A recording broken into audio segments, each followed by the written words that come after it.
Good evening and welcome to Quartz Get Gold. As every Wednesday, we bring you somebody who knows to discuss just about everything that's going on in the world and try to understand it. Now, tonight, we have for the second time Entifadh Qanbar.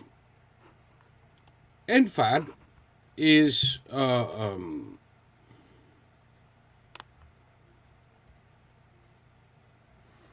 sorry about that. I'm having a little bit of a feedback that I'm trying to cancel. Entifadh is a president and founder of the Future Foundation. He has served as a senior national security advisor for the Iraqi parliament, the deputy military attaché of the embassy of Iraq, the national security advisor and spokesman for the Iraqi deputy prime minister of Iraq, then and member of the Iraqi governing council. You know him. We had great feedback the first time he was here. And without further ado, if I can kill that noise in the back that I'm having. Sorry about that, folks. It's gonna drive me absolutely crazy.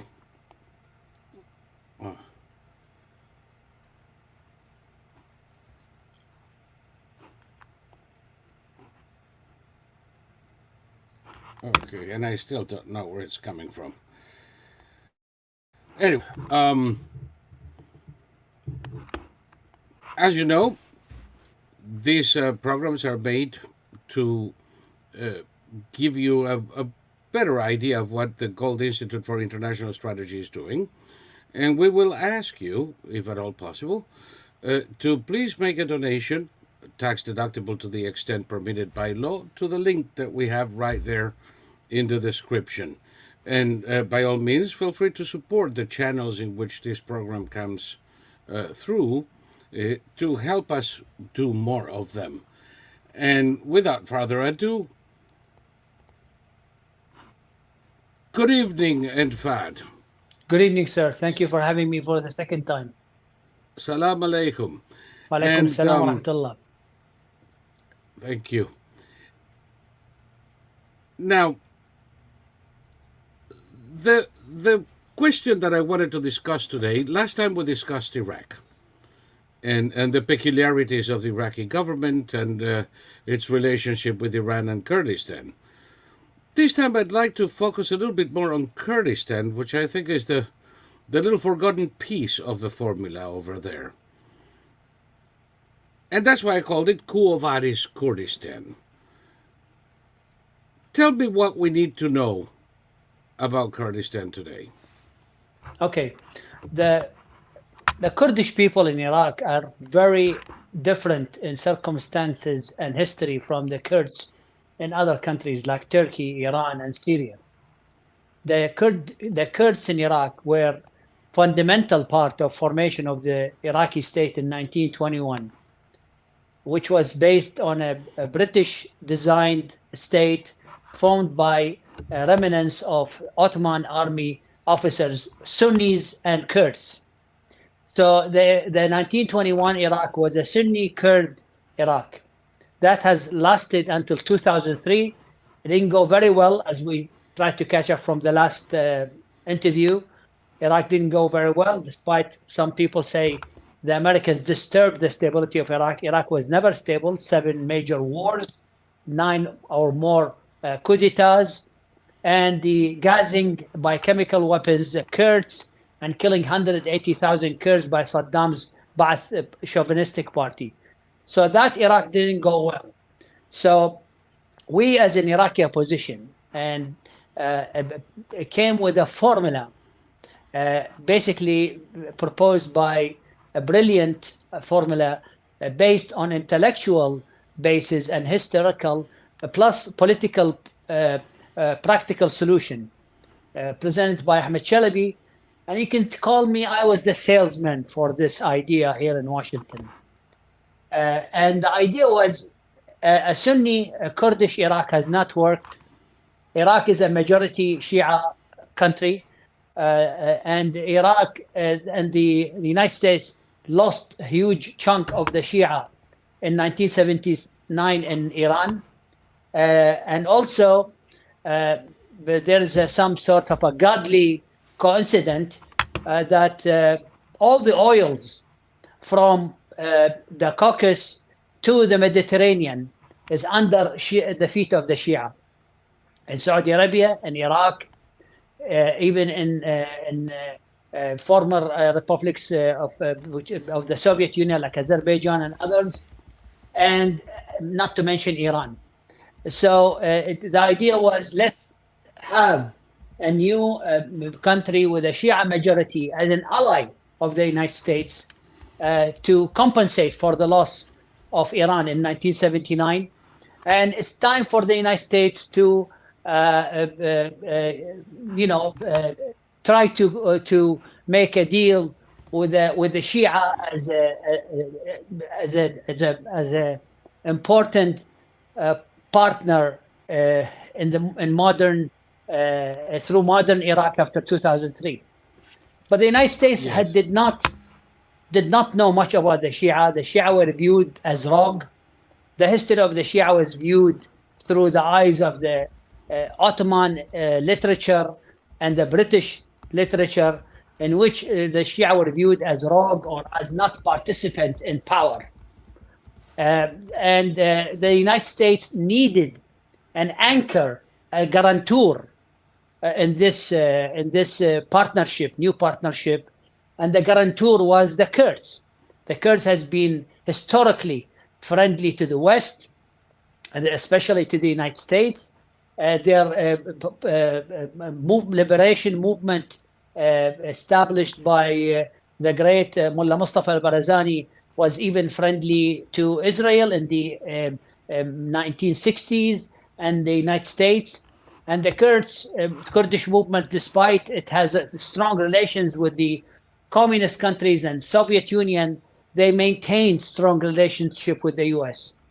Even when the U.S. abandoned them several times, and their allies, such as the big debacle in 1975, in which the Shah Iran cut off his support to the Kurdish revolution, which led to a big mayhem and a huge amount of refugees who escaped to Iran at that time. So the new Iraq was based, as I said, and the Kurds were strong partners of the Iraqi opposition. When we used to work and lobby here in Washington to overthrow Saddam, they were on the forefront of our struggle. If you look at Syria or Turkey or Iran or any other countries where there are Kurdish population, you don't see the Kurds parts of the establishment of these states, with the exception of Iraq. And then when we wrote the Constitution, big partner in the writing of the Constitution were the Kurds. In fact, the Kurds, despite they have been described as separatists, they were basically very much for a stable Iraqi state. Mullah Mustafa al-Barzani, the father of the current President Masoud Barzani, never called for separation of Kurdistan.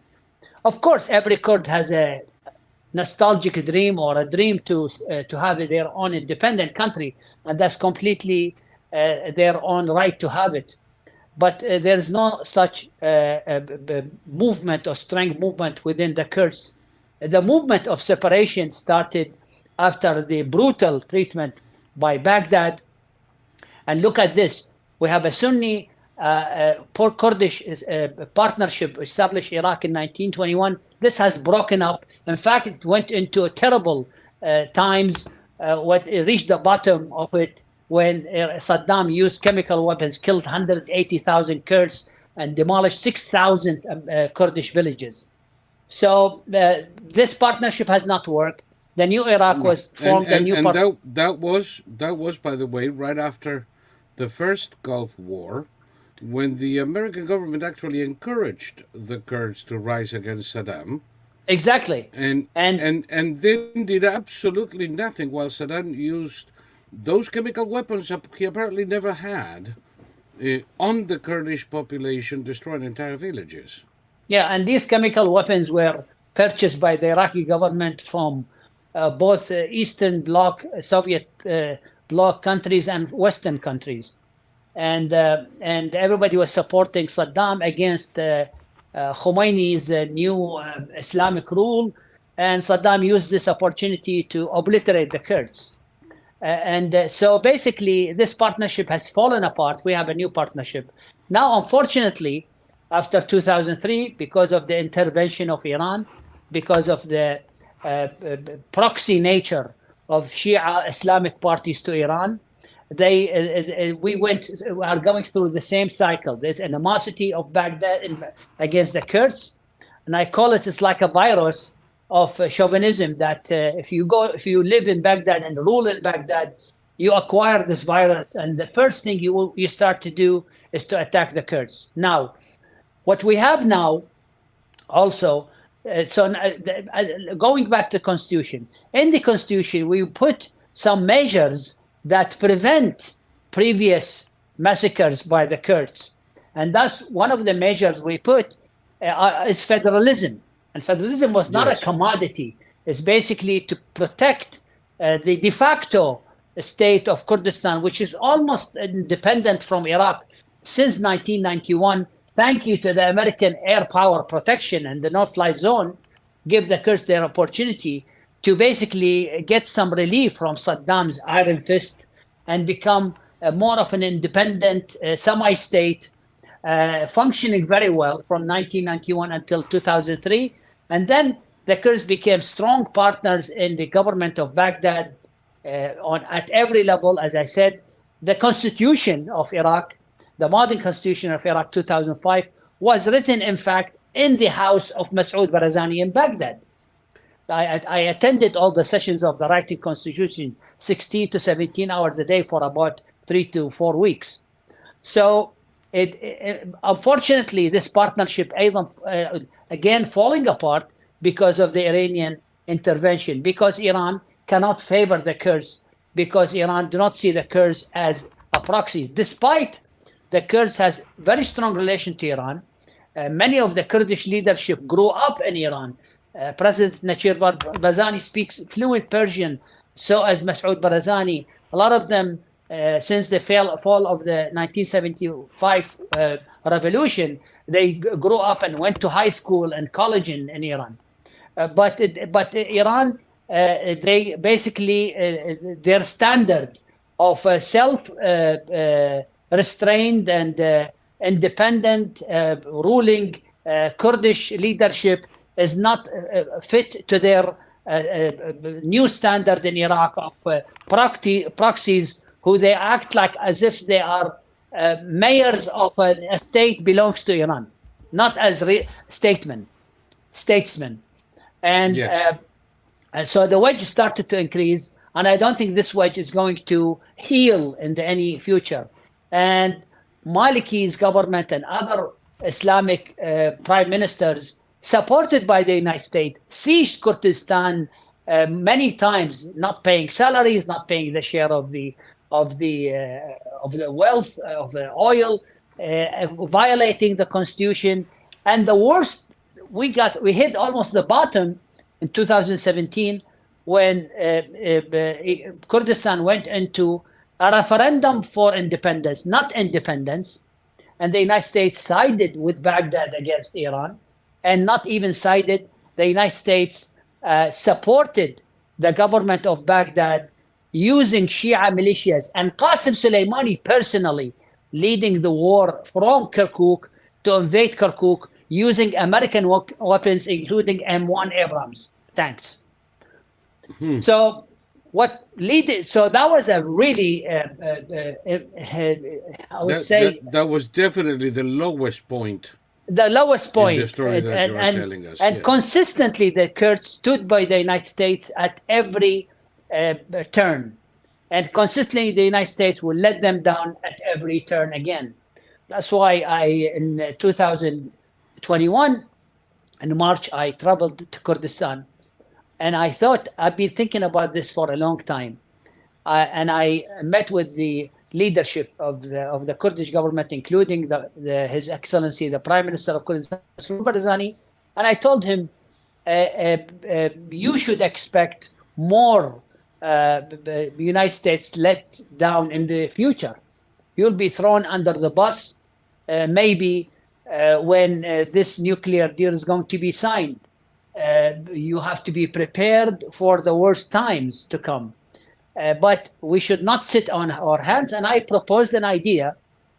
I told him I worked in Washington in 1998 to pass something we considered a miracle, the Iraq Liberation Act, in which we put in the act a support of the American people to support the Iraqi people to overthrow the dictatorship of Saddam and establish democracy. That was Section 3 of the act.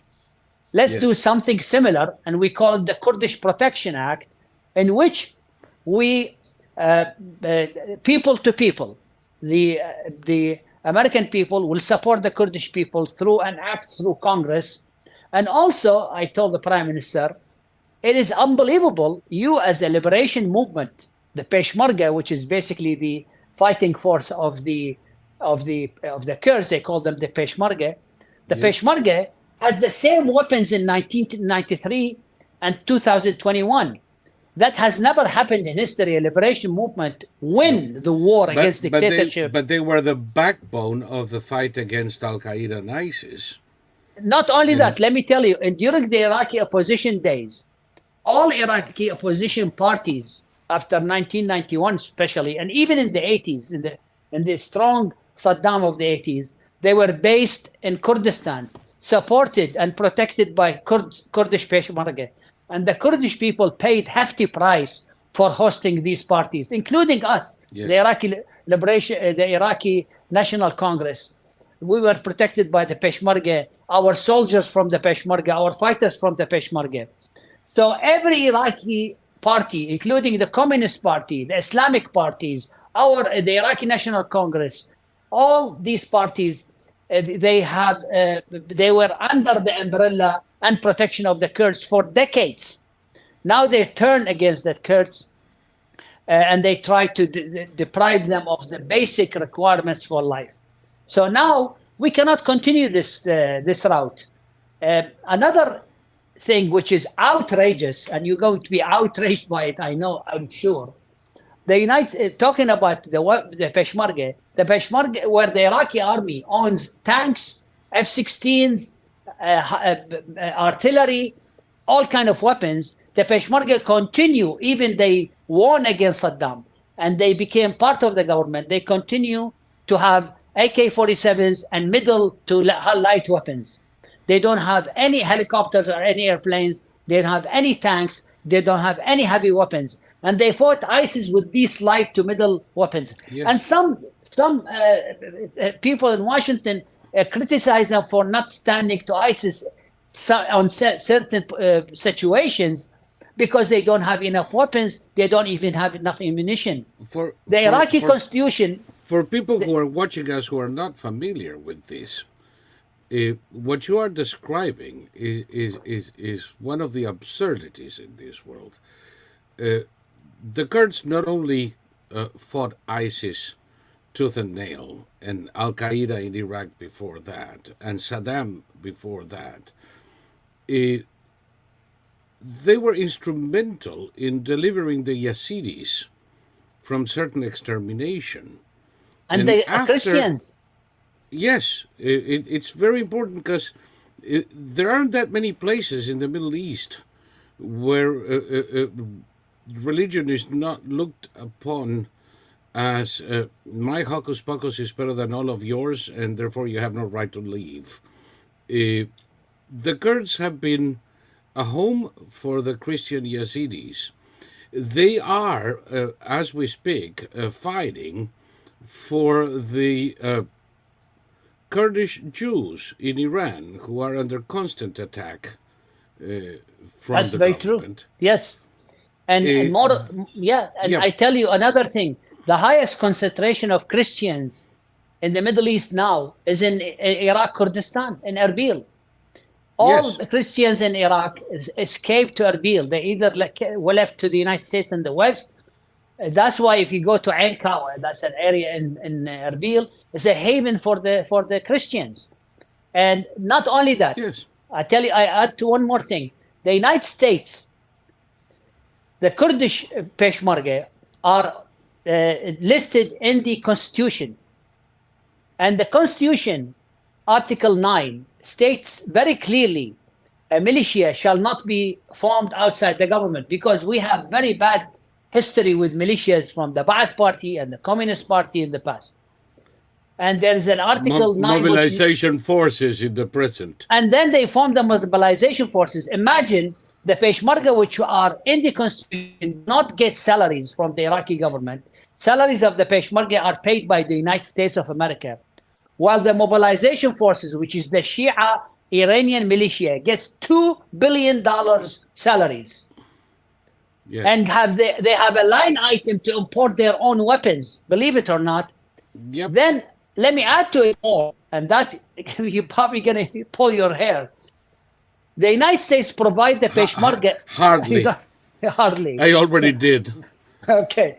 So the United States provide weapons to the Peshmerga, and this weapons through United Iraq go to Baghdad, and Baghdad do not give it to the Peshmerga. Most recently, the United States gave the Peshmerga 10 drones. None of the drones arrived to the Peshmerga. So why would Baghdad be very keen not to let the Peshmerga become stronger? There's only one reason: because they want to make them weaker so they can kill them in the future. So there isn't good intention here, definitely, and that is not only in the at the very least dominate them and take over the oil fields and gas yes, fields. exactly. And then you have militias. Have a humongous potential.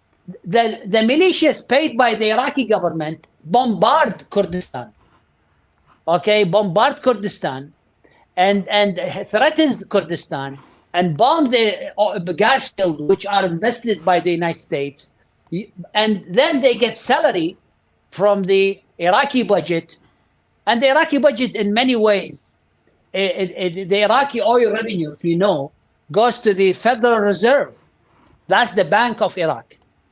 The Iraqi account of oil goes to so the United States supports Iraq by providing the Federal Reserve services and protection, and sometimes supports Iraq with aid, all types of aid, military and non-military. So in a way, the United States somehow indirectly subsidizing those militias, while Iraq is boycotting and not supporting the Peshmerga with their salaries. So this this must not continue. And by the way, the Peshmergas are still fighting to protect American installations, of course, which in the past year have been under regular attack from and by Iran. Not just the militias, but missiles have been fired from Iranian territory into Erbil, getting very close to American installations and the American consulate on more than one occasion. Yes, and I tell you one more thing. There's nothing more precious than American life. We all agree on that. I have a nephew who was killed in Iraq. He was a U.S. Army corporal, and I feel the pain of the families who lose their young sons and daughters fighting for the United States of America. And there are 4,000 American young men and women killed in Iraq, and over 20,000 American men and women who were wounded and handicapped and some of them in terrible conditions. I can tell you something, and that should make every American be aware. Out of the 4,000 killed and the 20,000 injured, 0 was killed or injured in Kurdistan. Yes, Zero. that is absolutely true. If you Actually, right after the 2003 invasion, Kurdistan became a stable area under American occupation with Kurdish control, and we never had any of the problems we had everywhere else. No, I mean, look, I have met a group of young Kurds in Erbil in my recent visit in November. And they have formed a very smart software company. They have created, for example, a version of PDF in Kurdish. And they are very smart, creative. They showed me something, data they collected from WikiLeaks about daily US and allies forces casualties in Iraq by location, by time, by identity, by all types of it's amazing statistics for Yes. 5 years, from 2005 to 2010. And I have the presentation, and I'm going to make an event in the near future, and you'll be invited definitely, and I'll show it to you. It shows by concentration, color concentration, for example, the hot areas in Iraq, which goes from the south to the north until there is a line.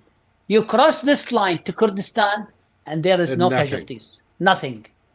Imagine from 2005 to 2010, only 110 Kurds were killed. And that was one of them in an Al-Qaeda operation against a big gathering for the Kurdish KDP, and several senior officials of the KDP were killed, including the father of Ms. Bayan Abdurrahman, which is the current Kurdish representative in Washington, D.C. Yeah, and yes. I was the first person to arrive to the location. I could see the flush on the walls. And so one of the only this incident increased the number to 110. It could have been in few tens, okay? And other than that, there's zero casualties. The place is completely safe and secure. And Americans who has to wear armors and be aware of any IEDs or any ambushes in the whole Iraq. In Kurdistan, they take off their armor and they are received by the people. This is not a government. No. This is not necessarily this is the people. But by the way, while we are on this subject, I also understand that Kurdistan is one of the most friendly countries. I mean, they may not be an independent country, but they're definitely a country with a territory, cultural characteristic towards the state of Israel. I don't think there is in the Middle East any group, nation, or province. Well, I tell you one thing: all non-Arabs on the edges of the Arab world, they have good relations and sympathy towards Israel. Because Arabs are not really very nice neighbors. I am an Arab, okay? Look at Ethiopia, Turkey, Iran until 1979. All these non-Arab countries, Chad, all these countries has been attacked and fought by the Arabs, and there has been uneasy relation between the Arabs and these countries. And all these countries have this common feeling towards sympathy and friendship towards Israel, including the Kurds. And but the problem is the amount of wrath the Kurds are facing because their affinity towards Israel is unimaginable. And what bothers me sometimes, here in Washington, some U.S. bureaucrats were outraged by the idea of independence, referendum for independence, while the United States is the most freedom-promoting country. I would say it's very un-American for an American official to tell someone you have no right to have not independence, a referendum for independence. It's very un-American to Right. do that. You know, And they have the irony. audacity, and some of them have the audacity to go to Masoud Barzani, sit down with him, and threaten him to stop the referendum for independence. And This I is- know is who the- you're talking about. The irony of ironies is that the same people who are threatening Barzani to not have a referendum in Kurdistan are the ones who proposed such a referendum in Puerto Rico. Exactly. And not only that, if you want a centralized Iraq, I call them here the Washington centralists, a centralized Yes. Iraq, and Baghdad will be the center, and Iraq will be united. Okay, do you accept a united Iraq that is unjust? How do you accept a centralized Iraq, a united Iraq, while Baghdad hold weapons from the Kurds? Why would anyone Right. in a good And money. In the past money. few years, the Iraqi constitution, which you helped create, it's very specific in the sharing of the national revenues from oil, for instance, to the regions. And the Kurds were supposed to receive quite a bit of money from Baghdad. How much have they received in the past 5 years? Well, I tell you one thing: the Iraqi constitution says the oil is the ownership of the Iraqi people all over Iraq, and then it stops on that and says the relation between the Kurdistan region and Baghdad shall be organized by a law. Now, this law, which the United States called it the hydrocarbons law, it was pushed very strongly by the U.S. Embassy and President Bush 2006 and 7, and I was in Baghdad, and the Shia parties and Iran resisted this law because they didn't want to bind themselves to any law that will make them looting Iraqi oil difficult. So the Kurdish government has no choice but to continue their investment and exploration of oil and pumping oil. And I was in meetings in which the Kurds were encouraged to pump oil, and they started to pump oil and make money to their own people. Now, after all this putting obstacles to organize such a law, the Baghdad has a wake-up call a year ago from Iran, and they start to say, you are pumping oil illegally. Well, how did we pump oil illegally if you have refused to make a law to organize the relationship? Let's make the law, the gas and oil law now, so we continue. So Baghdad went ahead with a corrupt oil minister and filed a lawsuit and started to threaten with lawsuits and threaten American oil companies. And the militias, on the other hand, attacking gas installations in Kurdistan. Then I learned something I didn't figure before. This is all part of a campaign, the campaign to deprive the oil production of Kurdistan, which is 500,000 barrels a day, coincides exactly, simultaneously with the campaign of attacks, drone attacks on the oil fields in Saudi Arabia and the United Arab Emirates. And the common cause is Iran wants to... I was going to say, Iran had nothing to do with that, of course, I know that. Iran wanted to deprive to do a shake-up to the oil market, so they find a better solution to lifting the sanctions on their own oil. Yes. And the world will be thirsty for oil to the point, or instability of oil production to the point Of that the world will making start any deal with Iran. to get their oil. Yes. And so instead, so what's the solution? What's the solution forward? Is the solution we send U.S. troops to protect Kurdistan? Now for example, now as we speak, for the past couple months, the Iran is massing troops on the border, on the Iraqi border in Kurdistan, and they are threatening to invade Kurdistan. Why? Because they have been emboldened by the Russian invasion of Ukraine. Yes. And they saw this is an opportunity and they were watching the reaction of the world to what happened to the Ukraine. And they said, maybe, okay, if the Russians were able to do it, we can do it in Kurdistan.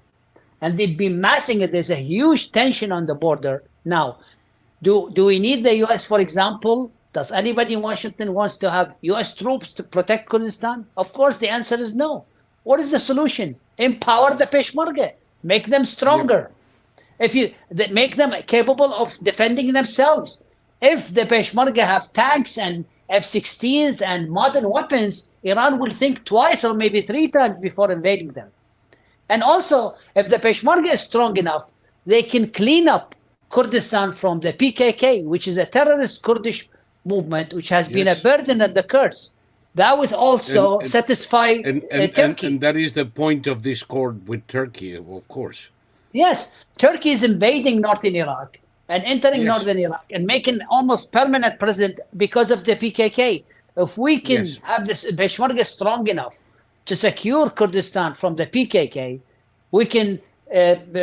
Turkey will have no reason to stay in Iraq.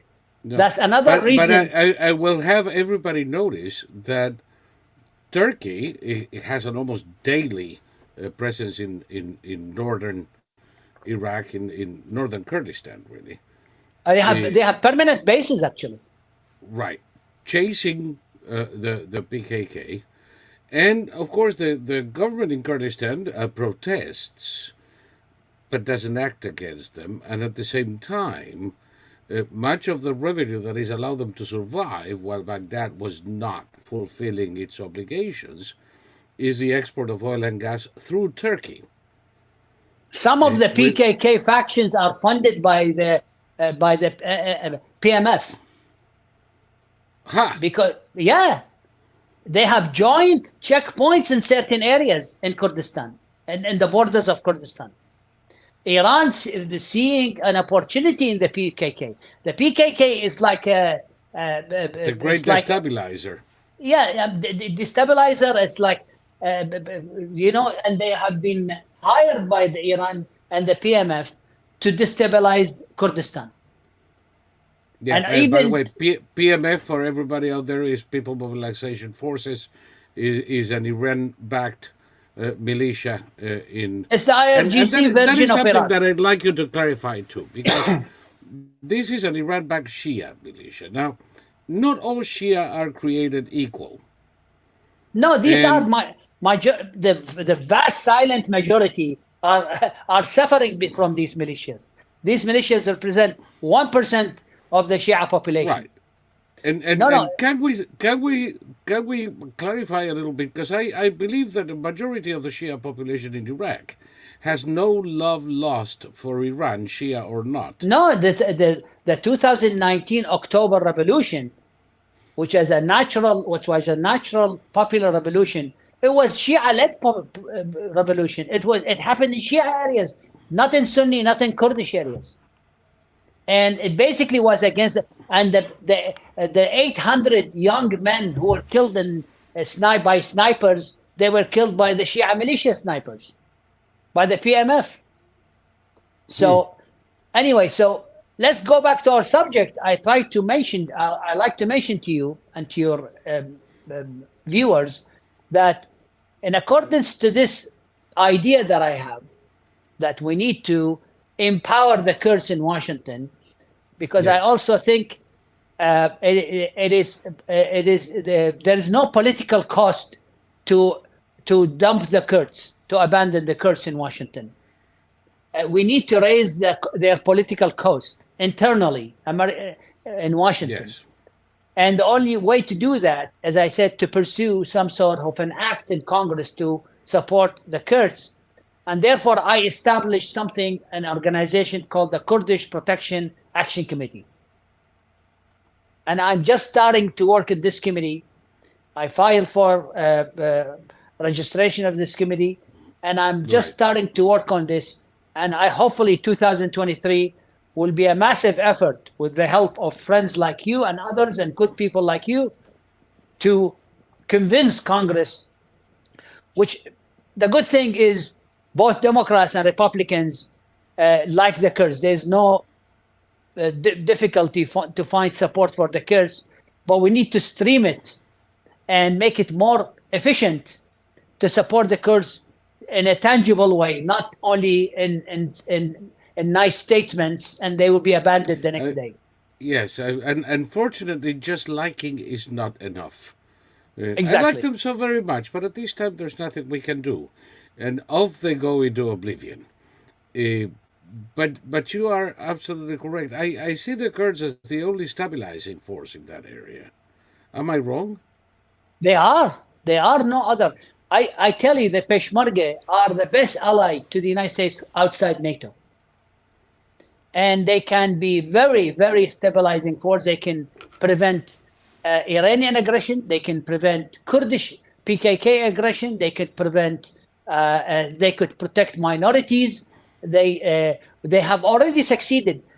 I also like to mention to you and to your audience, as if we speak now, there are over 2 million Arabs refugees in Kurdistan, with zero central government help. It's all the burden of the Kurdish government to feed them and host them, and they are fed and housed. How many Yazidis are there now? At one point, it was close to 3 million.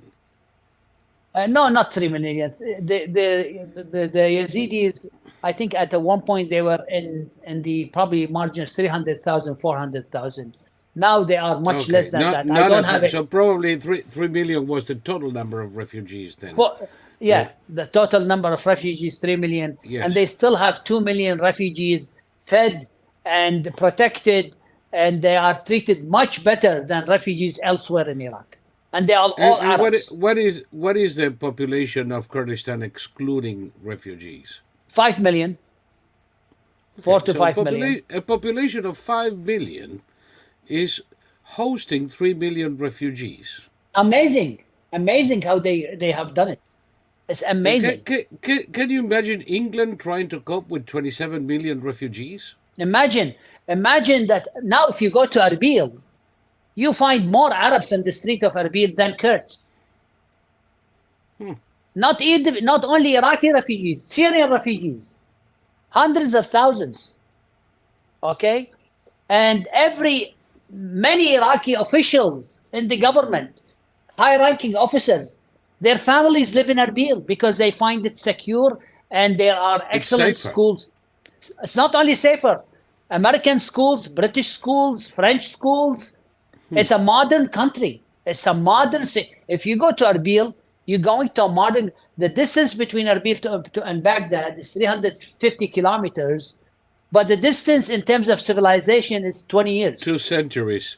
2 centuries. For what you're saying is 2 centuries. Yes, it is. Never mind 20 years. Okay, it's very safe, and the level of construction, and the level of you turn your face 360 degrees, you see towers, and the level of construction and advancement. Of course, they have their own problems.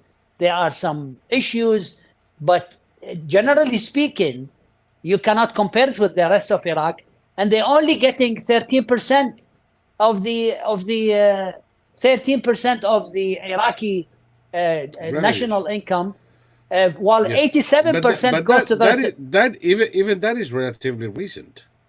It comes and goes and delayed, and the salaries delayed every month, and it's a disaster. I'm telling you. But despite all that, the level of investment and construction, it's unimaginable in Erbil.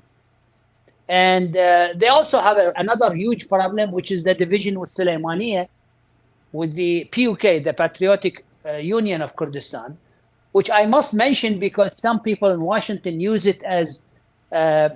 Please do, because I'm very interested in Suleimaniye look, there are two parties ruling historically.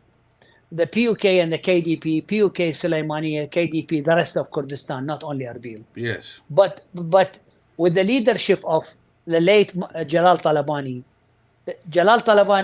after 2003, or even during the opposition days, united with Mas'ud and Yes.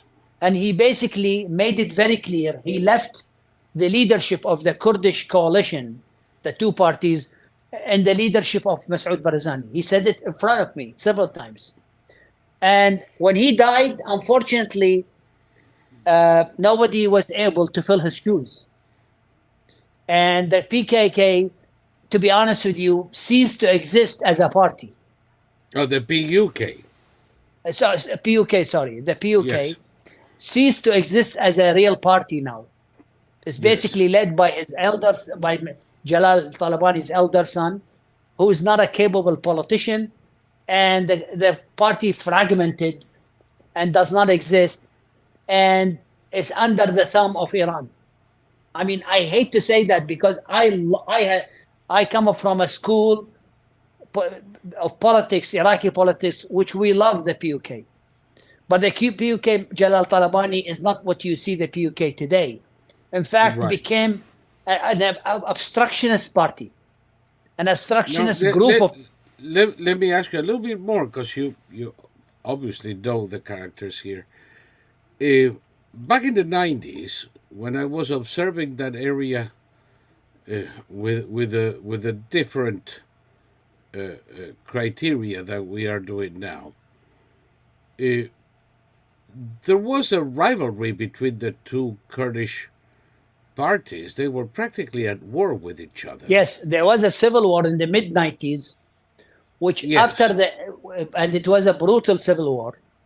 But then I noticed that Al Qaeda sent an advance party, and they settled in southeastern Kurdistan, took over a town, tried to impose Taliban-like governance, and suddenly the two warring parties in Kurdistan united against the common threat of Al Qaeda. Not only that, Mus'ab al-Zarqawi, Okay. the famous leader of Al-Qaeda in Iraq, which was killed by a U.S. airstrike, started. Yes, wasn't As that as a wonderful day? Yeah, he was a leader of a Zarqawi. group. Yeah, Zarqawi. He was a leader of a group called Ansar al-Islam, which was Yes. threatening the border of Kurdistan, supported by Iran. Supported by Iran and supported by Saddam. Of course, yeah. Yes. Zarqawi was injured in the. And then they morph Ansar al-Islam, Ansar al-Sharia. Yeah. So, but this civil war between the two Kurdish parties ended in the mid-90s and was a big Yes. lesson to both parties. And after that, Jalal Talabani changed completely his direction, united with Mas'ud, and basically said the leadership of the Kurdish cause will be led by and they formed, even in the elections after 2003, one coalition of the two parties. Yes. And basically it was led by Mas'ud Barzani, because Jalal Talabani became the president of Iraq, and he said, I will leave this to be led. Whatever Mas'ud Barzani wants to do with our coalition, he's free to do that. And as I said, Okay. after he died, Iran took the opportunity of the weakness of the fragmentation of the PUK, and they are now using them as a distractionist to the KDP. And some spectators here in Washington tell me, why don't they make a deal with the PUK? My answer is very simple. There is no PUK to make a deal with. Right. There is a loose It's just a title. association. If I understand, there is a loose association of Iran allies who are using the name of the PUK, but that are not the PUK. Yeah, as it's we used to exactly. know them. It's completely now. Now imagine the PUK after all these historical sacrifices by the Kurds and achievements. Imagine the PUK is proposing that Sulaimaniya will split from Kurdistan region and unite with Baghdad. And they are now, the PUK now is part of the Iran proxies coalition, not part of the Kurdish coalition. No, Because- and it is obviously Iran's moves to weaken Kurdistan. Yeah, of course, And- and and they're using the consolidate title, power the in- title of in Baghdad. the brand PUK is used to show that the Kurds are divided. The people of Suleimania are fed up with the PUK and the corruption of the PUK and the drug smuggling and the weapon smuggling, and they are not really a party. And then, most recently, something really bad happened. Someone from the many defectors from the PUK every day goes to Erbil. And one of the defectors was a high-ranking PUK intelligence officer.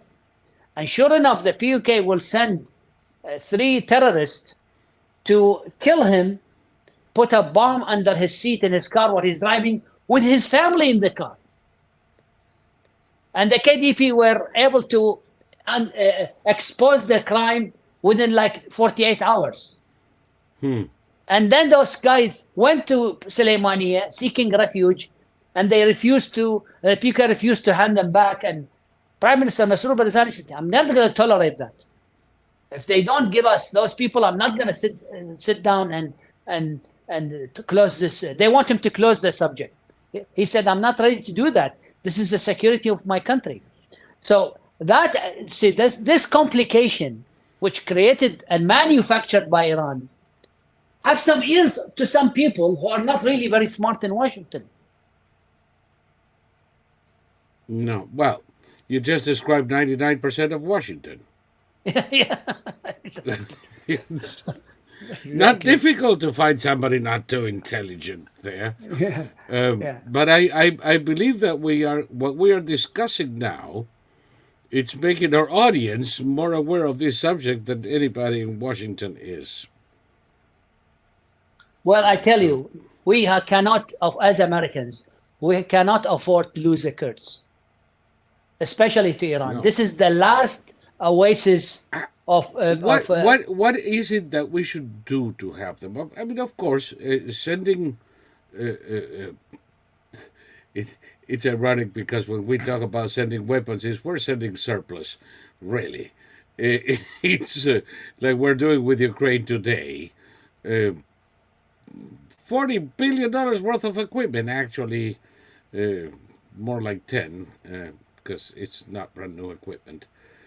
But what can we do other than helping the Peshmerga? I think we can have. Grow in strength. I tell you, I think we can have some sort of brainstorming and ideas to bring something similar to the Taiwan example. Now, All right. now we don't. You're referring to the 1979 Act, and Basically- and the 7 Basically, points. two entities in one country and one China. Yes. Okay, let's have Kurdistan, and let's reorganize this failing federal relationship between Baghdad and Kurdistan.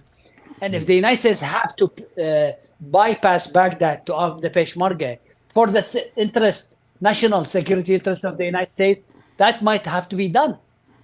Let's face reality. In any case, the status quo cannot continue.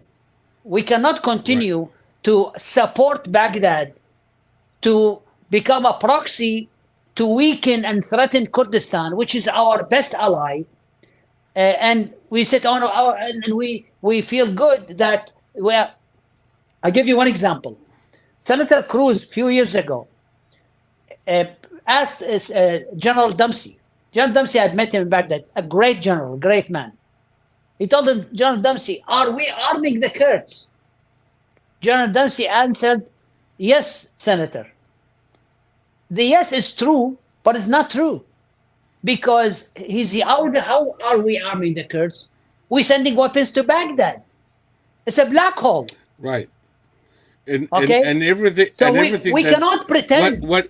What happens in arming the Baghdad Kurds stays if in we are not Baghdad. arming Those the weapons, right? We send weapons for the Kurds.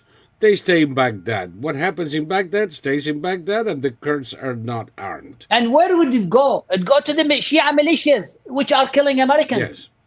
Yes. So it's We are double. in fact, while pretending to arm the Kurds, arming Iranian militias. Exactly. So this must stop Interesting point. immediately. This is must stop immediately. In the United States, we can find a legal and people talk about Iraq 70. Now, people, it's interesting. They call it the Kurdistan region, and they call Iraq as a state. While Iraq, Baghdad acts like it's a state belongs to Iran, and the Kurdistan region acts like a state, a for real state. It's the other way around, and we cannot continue to fool ourselves. Excuse my description.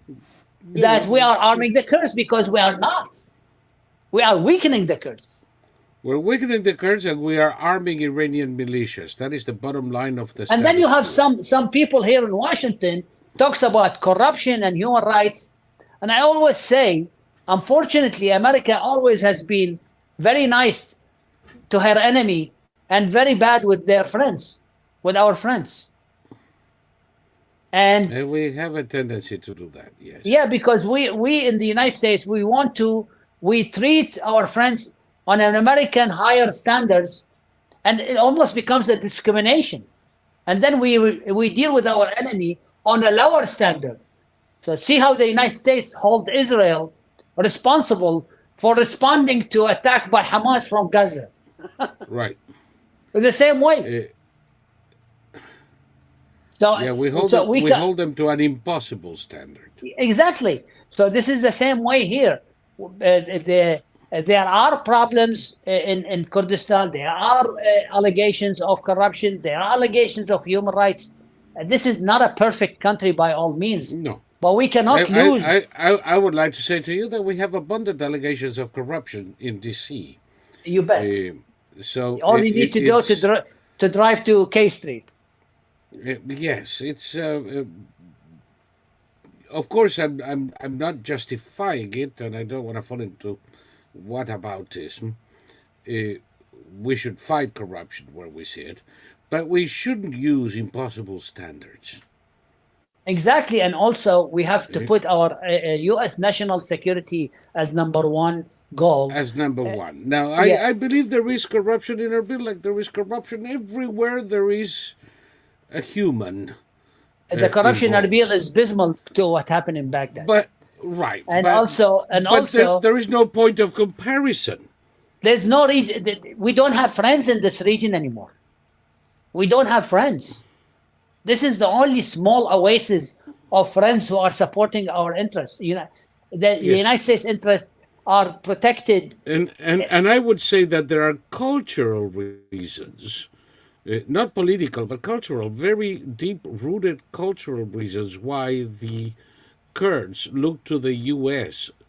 as a friend of choice. Yeah, exactly. I think this is the biggest asset of the Kurds. They are very much adopting, easy to adopt, and to Western values. Right. And when we speak of freedom of religion, that may come as a novelty in many places in the Middle East, but not to the Kurds. You go to Erbil now. I went to Erbil in the hotel lobby. Every day in the hotel lobby, I see rabbis, Jewish rabbis. You cannot see this scene in Baghdad, never would never happen in the and certainly not in plain sight. Exactly. So I'm telling you, this is for Kurds, not for Kurdistan, not at a political level, but at a very personal, cultural level. The idea of coexisting religions and ideas is not foreign to the Kurds. That's the way they have been for many reasons, because the people is actually a potpourri of various ethnic origins from Iran, from Azerbaijan, from Turkey, and over the centuries they've made some kind of interesting mix with an interesting degree of tolerance towards each other, which is what allows them to survive. But at the same time, I believe it's one of the things that makes them feel closer to the U.S. from a philosophical standpoint. Exactly, and also Iran was successful in failing the Shia U.S. alliance. Now we have the only successful outcome after 2003 after the liberation of Iraq was Kurdistan, the Kurdish government. Right. You can fly tomorrow to Kurdistan, and I will be 100% sure you'll be 100% safe. But if Yeah, you go what- to Baghdad, I may not see you. What happens if I go to Sulaimaniya? It's questionable. It's dangerous. It's that's a disputed area for the time being. It's an yeah, Iranian. Erbil- It's an Erbil- Iranian annexed area now. Holy cannoli. Yeah. That bad. Yeah, it's that bad. I mean, there is a Iranian intelligence office on every corner, I've been told. And even me, when I go to Kurdistan, I am advised not to go to Soleimani. Right, I imagine. Yeah. With that degree of Iranian control, none of us would be safe there. Absolutely not. So I think we should, if we don't want to do it for the Kurds, we should do it for the U.S. This is good for the Kurds, good for the U.S. This is an ally we have to cherish, and I said, as I said, we don't have to fight for them. They can fight for themselves, but we can help them to fight themselves and defend themselves. Would it be a good idea to have an American forward base over there? There is American presence in Erbil No, I don't mean airport. presence. I mean a forward base. I mean something. Of course, helpful, I some welcome it, but I relevance. tell you, as I said, the wrath against the Kurds by Iran, they hosted us. There was before the elections last year, there was a small couple hundred people attended conference to naturalize the relationship with Israel. The gates of hell of fire were open on Kurdistan. They were not Kurds, they were Arabs making a conference in Erbil to support a peace with Israel. Those people Holy all cow. under arrest warrants. The Kurdish government was harassed. The Baghdad threatened. The militias bombarded Erbil. So I'm telling you, despite all these disturbances, they were able to continue to build their own country successfully. Right. But the conference, I might say, went forward with very interesting results as well. Well, we'll see, but I think we need. I think the United States Congress will receive the idea of arming the Kurds and supporting the Kurds with some sort of skepticism, but welcoming as well, because we need to find a formula to do it without being accused of violating the so-called sovereignty of Iraq. Right. And on that note, maybe in a few months I'll have you back here to see what progress has been made on that front. God but willing, that at inshallah. least gives us all, inshallah. And I think we've just come to the hour. So I don't want to abuse your kindness. And hopefully I'll see you in D.C. soon again. And if not, perhaps another conversation when we know a little bit more about how Congress reacts to this idea. Thank you very much, and it was a pleasure to be with you. And is there a way that that our viewers can help? Well, I established a website, kpacusa.com, and I will start KPAC, KPAC? KPAC USA one word.com, and Yep. I will start to make a setup once my registration is full and ready.